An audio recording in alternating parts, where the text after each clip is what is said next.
Ever thought you knew the Victorian era? Pictured elegant ladies in grand gowns, distinguished gentlemen in top hats, and a world of strict manners? Think again.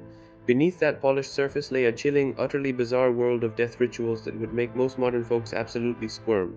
Today, we're pulling back the curtain on the darkest, most unsettling ways people faced their final moments during a time when death was an inescapable part of daily life. Get ready, because what you're about to discover will completely change how you view the past. Is often romanticized. We see images of progress, invention, and a certain kind of refined elegance. Yet lurking just beneath this veneer of sophistication was a surprisingly dark and profound fascination with death. For Victorians, death wasn't a hidden event, tucked away in hospitals. It was a constant, intimate presence.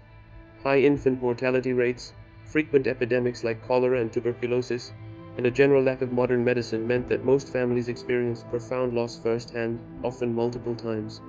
This constant shadow of mortality wasn't ignored. It was embraced, ritualized, and in many ways celebrated.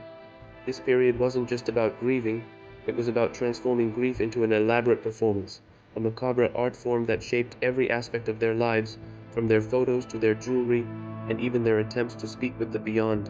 And trust me, their approach to coping with loss might just shock your modern sensibilities right out of your socks. Imagine this: your loved one has just passed away. Heartbroken, you gather the family not for a funeral arrangement but for a photo shoot.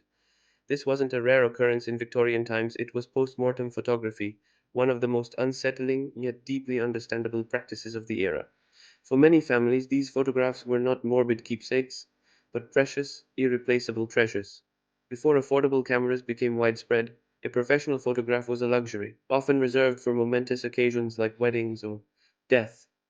For a family who might never have had a portrait taken of a child who died young, this was their only chance to capture their image, to freeze a moment in time, even if that moment was after their last breath. The images themselves can be deeply disturbing to our eyes today.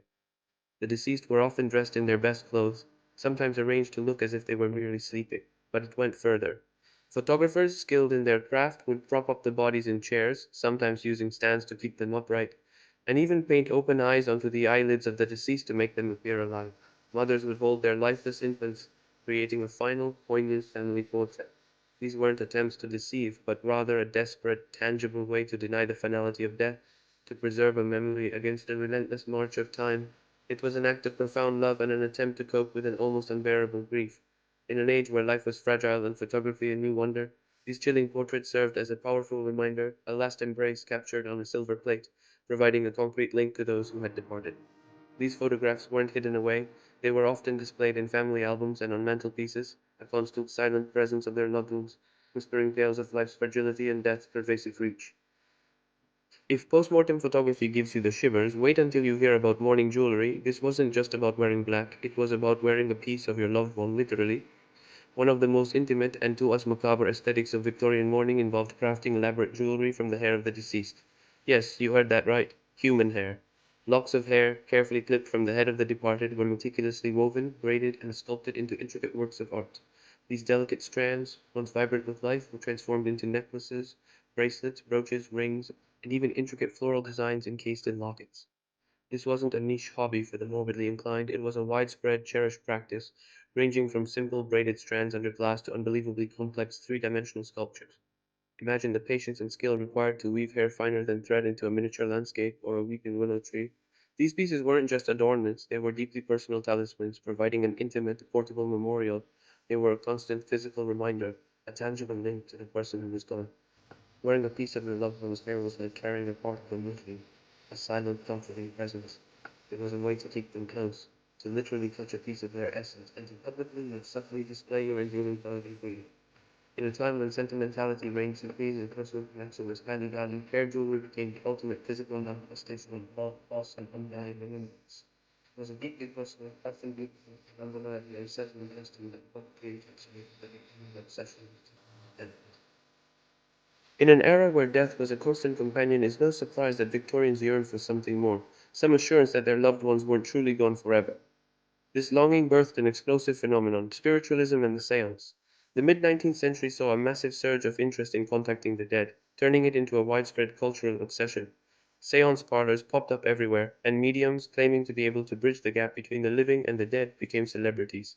Even prominent figures like Queen Victoria herself, reeling from the death of her beloved Prince Albert, was rumored to have dabbled in seances, desperately seeking connection. The desire wasn't always about sensationalism, it often stemmed from profound, heartbreaking grief. People yearned for a sign, a whisper, a confirmation that their lost children, spouses, or parents were still out there, somewhere. Seances often involved darkened rooms, flickering candles, and the medium going into a trance, delivering messages from the other side. Sometimes spirit voices would emerge, objects would move, or even ectoplasm would appear. Though, of course, these phenomena were often later debunked as elaborate tricks. Yet for countless grieving Victorians, these gatherings offered immense comfort.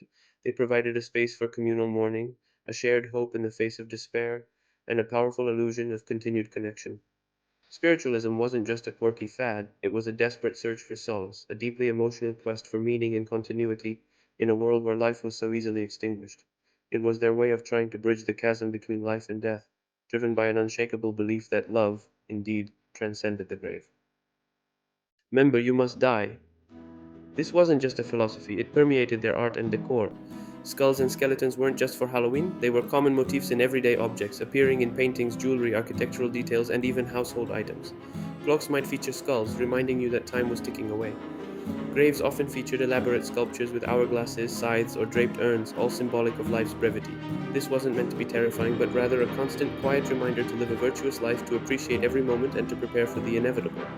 Death was not a taboo subject to be avoided, it was an ever present reality that influenced their worldview, their art, and their entire approach to existence. These rules and reminders weren't just external pressures, they were deeply ingrained aspects of a society that lived intimately with death, attempting to find meaning, solace, and a degree of control in its relentless presence.